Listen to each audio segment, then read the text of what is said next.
एक महत्त्वाची बातमी बीड जिल्ह्यातील परळीत आज व्यापाऱ्यांचा बंद पुकारण्यात आलेला आहे। परळीतील संत जगमित्र कार्यालयात कराड समर्थकांची आज बैठक बोलावण्यात आली आहे। वाल्मिक कराडच्या समर्थनार्थ आंदोलनाची पुढची दिशा ठरवली जाणार आहे। संतोष देशमुख हत्या प्रकरणात कराडचा आरोपी म्हणून समावेश झाला असून त्याच्यावर मकोका देखील लावण्यात आलेला आहे।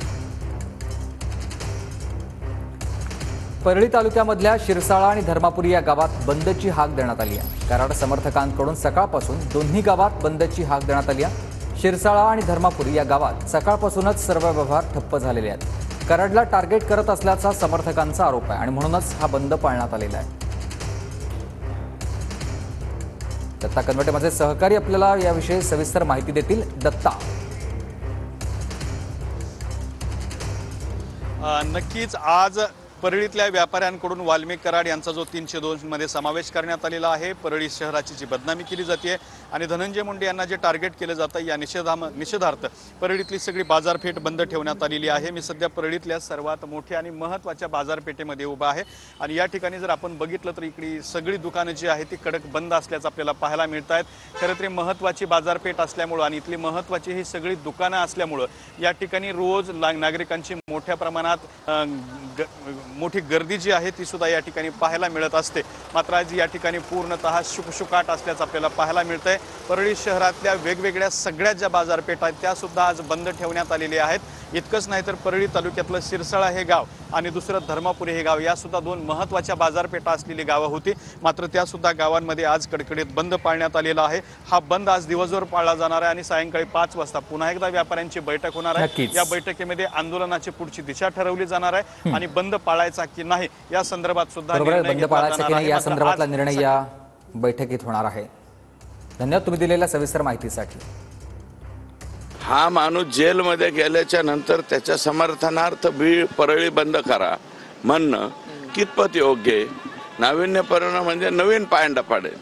इसके बाद जो भी जेल में जाएगा उसके लिए हम तुम्हारे साथ है म्हणून आता शहर बंद करून टाक। एखाद्या वेळेस मुंबई भी बंद करू नये काय सांगा? या दुर्घटनेनंतर आकाचे लोक जर आले तर परळी म्हणजे बीड मुंबई सुद्धा बंद करू शकतात। तर आपण ही दृश्य बघतोय सध्या परळी तालुक्यातल्या शिरसाळा आणि धर्मापुरी या गावात बंदची हाक देण्यात आली आहे। कराड समर्थकांकडून सकाळपासूनच दोन्ही गावात बंदची हाक देण्यात आलेली आहे। शिरसाळा आणि धर्मापुरी या गावात सकाळपासून सर्व व्यवहार सध्या ठप्प असलेले पाहायला मिळतात। कराडला टार्गेट करत असल्याचा कराडच्या समर्थकांचा आरोप आहे। काल देखील वाल्मिक कराडच्या समर्थनार्थ परळीमध्ये ठिय्या आंदोलन झालं। ठिकठिकाणी आंदोलन केलं गेलं होतं। काही समर्थकांनी आत्मदहनाचा देखील प्रयत्न केलेला होता। असं होताना आपल्याला दिसत नाहीये। पाठराखण केली जाते, राजकीय पाठराखण केली जाते, ती का केली जाते याचं उत्तर देखील अजित पवारांनी द्यायला हवं।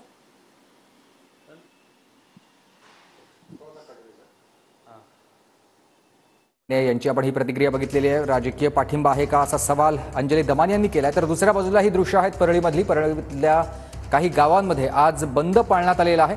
कराड समर्थकांनी हा बंद पाळलेला आहे। वाल्मिक कराड याच्यावरती अन्याय केला जातो असं त्यांचं म्हणणं आहे। परळीमध्ये संत जगमित्र कार्यालयात देखील आज कराड समर्थकांची एक बैठक बोलावण्यात आलेली आहे। वाल्मिक कराडच्या समर्थनार्थ आंदोलनाची दिशा ठरवण्यासाठी या बैठकीचं आयोजन करण्यात आलेलं आहे। परळी शहरातल्या ज्या झाशीचीर आणि लक्ष्मीबाई टावरवरती चढून वाल्मिक कराड यांच्यावर दाखल झालेले गुन्हे रद्द करण्याची मागणी काल आंदोलकांनी केली होती। वाल्मिक कराड समर्थकांनी केली होती। ते टावर आता वापरासाठी कायमस्वरूपी बंद करण्यात आलेलं आहे। परळी नगर परिषदेच्या वतीनं या टावरला आपण बघू शकताय की खिळे ठोकून पत्रे मारण्यात आलेली आहेत आणि हे टावर पूर्णपणे बंद करण्यात आलेलं आहे। या टावरवरती आता कोणालाही जाता येणार नाही किंवा टावर वापरता येणार नाही अशा स्वरूपाची ही सगळी व्यवस्था करण्यात आलेली आहे। मजबूत पत्रा या टावरच्या दरवाजाला मारण्यात आलेला आहे। मोठे खिळे ठोकण्यात आलेले आहेत आणि खिळे ठोकून हे जे टावर आहे ते बंद करण्यात आलेलं आहे। याच टावरवरती चढून काल वाल्मिक कराड समर्थकांनी आंदोलन केलं होतं आणि त्याचबरोबर या ठिकाणी वरती कठडे नसल्यामुळं वरून कोणी पडलं तर इजा सुद्धा होऊ शकली असती।